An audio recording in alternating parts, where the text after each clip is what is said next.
Teie olite need mehed, kellega me koos esimest grillfesti Haapsalus Paralepa rannas tegime. Arne Meier ja Mart Nõmm, mäletate üldse mehed, mis ajad tol ajal olid? Midagi aastast 99 ja grillfest Haapsalus Paralepa rannas, mis meelde tuleb?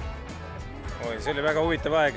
Seal ühed tuttavad tulid meile autoga sinna kohale, panid diivani ülesse ja lihtsalt olid seal. Kõik oli väga chill oli. Mart, kas äri oli aastal 99 rohkem või vähem või täna on äri palju suurem kui tol ajal? Just kui me räägime liha grillimisest ja mahtudest. No siis oli kindlasti äri suurem, aga kuna siis me seda õppisime, siis oli seda natukene teistmoodi teha. Natukene põnevam võib-olla.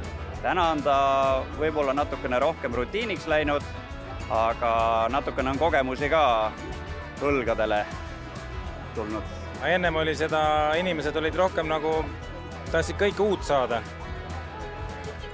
Et täna otsivad inimesed võib-olla midagi teistsugust. 25 aastat grillida ja teha koos meiega grillfesti mehed, mis teid drive'ib, mis teid innustab, üldse ajendab seda kõike tegema? See lihtsalt on selline üritus, kus peab olema.